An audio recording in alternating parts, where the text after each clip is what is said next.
towards helping nurses who are obviously one of the groups that are really hit hard right now with the pandemic growing around COVID-19. So without any further babbling on from me, Paul, feel free to take things away. Thanks.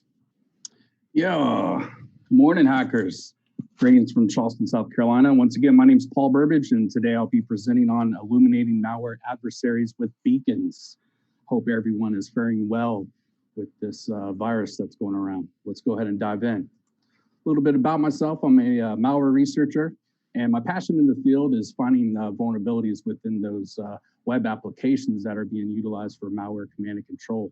My hobbies are playing the drums and listening to music, and I was active duty Marine 2004 to 2008. Yet, feel free to reach out to me on the Twitter sphere there. Go over our agenda for today. So I'll discuss what a problem is that I foresee in the malware ecosystem. It's far too easy for these knuckleheads to grab these malware kits and utilize them to breach organizations. To understand how we're able to inject these beacons into malware C2, I'll briefly touch upon what is stored cross-site scripting. Then we'll dive into the Malbeacon system itself, how we're able to inject beacons into malware C2, as well as receive those image callbacks coming from our malware adversaries. Briefly touch upon the legality concerns doing this type of method, as well as 3 case studies for you. And also we'll be going over some case studies here at the end with conclusion and Q&A. All right. So what is the problem, right? It's far too easy for these knuckleheads to go out to the internet or these vetted cybercrime forums and purchase malware kits and utilize those to breach organizations, right? It seems like Krebs on Security is mentioning at least once a week that some company got popped and disclosed credit card numbers, and that usually occurs from some type of phishing with malware attachments. These commodity malware kits are being utilized to breach these organizations. And in my opinion, the current attribution for these types of attacks is pretty one-sided, right? Seems to be shared by grouped infrastructure or similar TTPs, as well as malware code. So we need to have better attribution for these attacks to better protect our networks. And one way that we can do that is to beacon these actors while they're utilizing the malware command and control. To understand how we're able to inject these beacons into malware C2, it's important to understand what is stored cross-site scripting. So cross-site scripting in general is it's actually the most common vulnerability in web apps today. The stored cross-site scripting, this occurs whenever that payload is persistent. So usually storing within the malware web applications database, and then later echoed to the particular malicious adversary that's utilizing that C2. And although within stored cross-site scripting, it's possible to inject JavaScript, with this particular method, we're solely doing benign image callbacks. And I'll show you why that is when we discuss the legality concerns here in a few. Briefly wanted to touch upon, what is a malware C2? Whenever a malware C2 utilizes a web application, this is commonly referred to as a panel. And panels have usually 2 distinct interfaces. One, you can think of this as an API where all the infected computers communicate through to the C2. This is commonly referred to as the gate. And then the malicious adversary on the other interface is able to log into the C2 and view all of the infected nodes that are under his control, exfiltrate the data that was taken from those infected machines, as well as issue commands. Here's an example of a Amadei loader screen. So as we can see, these particular fields within the admin interface for Amadei might be susceptible to stored cross-site scripting. So whenever our malicious adversary is logging in to check all of these infected machines, one of these fields might contain that beacon image callback. We're then able to get an image request from that adversary's machine, and we record that for later analysis. So diving into the system itself with Malbeacon, what we're doing again is utilizing stored cross-site scripting to beacon malware adversaries while they're inside their C2. How do we insert that beacon? Again, through stored cross-site scripting, we have two methods. We can do a manual insertion, which where we actually write like an emulator bot to check in with that particular C2, or we've also modified Cuckoo Sandbox, and I'll briefly go over what each of these two things look like. And then finally, as that image request is coming back, we just have a simple beacon receiver to log that information. So diving into the manual injection method. So this requires the researcher to have a copy of that malware C2 source code, right? We take a look at that source code and find these stored cross-site scripting vulnerabilities. And then from there, reverse engineer the protocol utilized to check in with that malware C2 in the wild.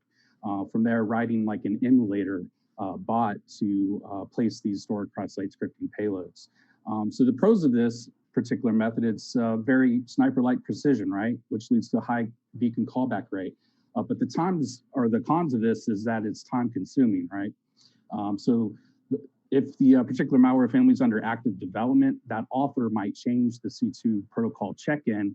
And then from there, you of course have to go back and reverse engineer and rewrite your emulator. One way to combat that is to utilize an automated method, right? So what we do, I'm sure most people on this call are familiar with Cuckoo Sandbox. So this is an open source project that exists out on GitHub. We've modified the monitor that runs inside of the Windows VM as that malware sample is detonated.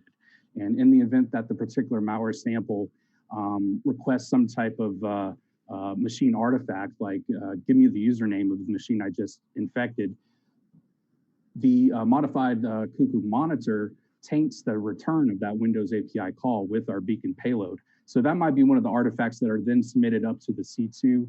And if we're lucky, that field is susceptible to stored cross-site scripting, and we get a callback as that adversary logs in. So the pros of this particular method is that it's highly scalable, right? We can scale out these distributable systems of Cuckoo, and it's not affected by the malware changes.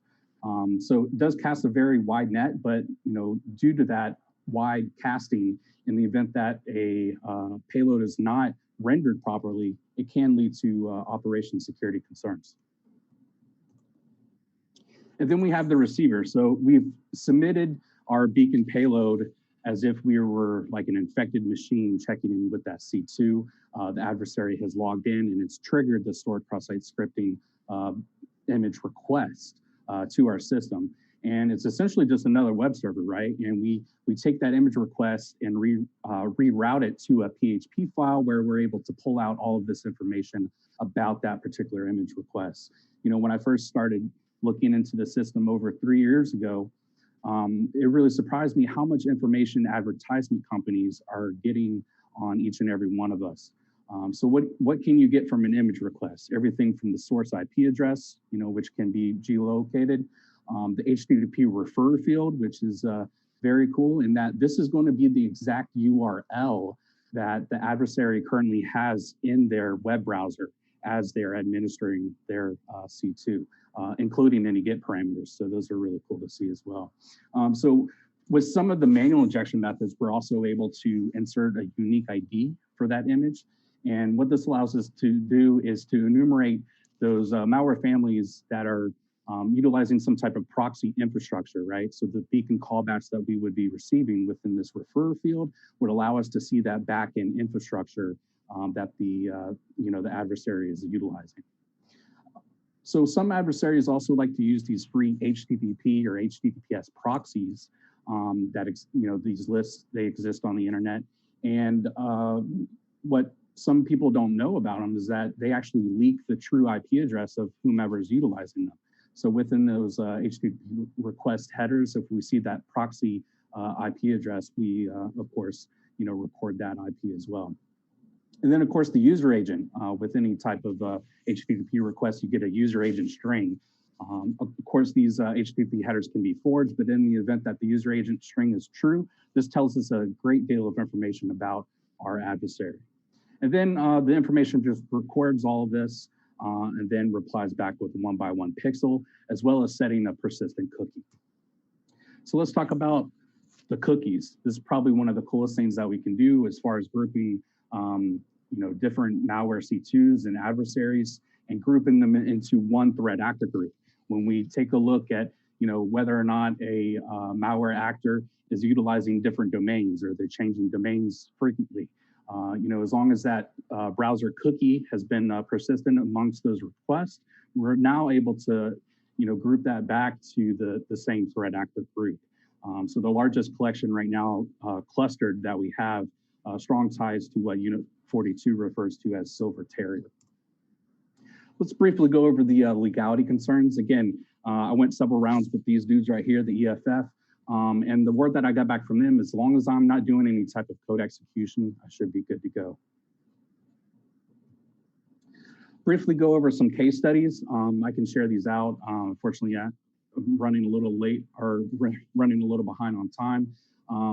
But essentially, we're finding that these guys are utilizing bounce boxes in this particular campaign from some bad guys that were attacking Canadian financial institutions users. And what's cool about this is that the system has not only worked with commodity malware, but also with APT. So received some nice beacons back from this particular Gaza cyber gang APT actor utilizing mole rats malware. Current statistics in the system. So we've received almost 450,000 unique beacons back from these particular actors that are utilizing C2, of which over 33,000 attacker source IP addresses. From that, we can geolocate and say, give me the top adversarial networks by ASN or the top cities, so on and so forth. And finally, just want to wrap up. Sorry to go fast, but I'm a little late on time. So future work, what we're working on now, picture top right is a little teaser here. We're starting to look at those malware families, especially ransomware that do not utilize some type of web application C2. So typically, some of these ransomware families, they'll encrypt the drive and just drop a ransom note that instructs these victims to email them to handle the ransom payment. So taking a look at, just the pixel tracking emails with doing that with particular email or beacon callbacks. As well as a document beacon. So I've been playing around with doing documents for, generating documents not only for your network, but maybe pocket litter for your sandbox. If those documents are then exfiltrated by the adversaries and they open them up, it does not require any type of, enable content or enable macros for it to send an image request and get logged by our system. So that being said, if anyone on this call does not have access already, please go ahead and shoot your address bar to bit.ly.com/Malbeacon. And it's just a Google form where you can fill it out. I want to verify that you are a researcher, and then we'll get an invite code sent to you. And that's about it. I appreciate everyone's time. Awesome, Paul. Thanks so much for doing that. We appreciate that. And that was really fascinating. So thanks for taking the time to join us today. And I'm sure all of our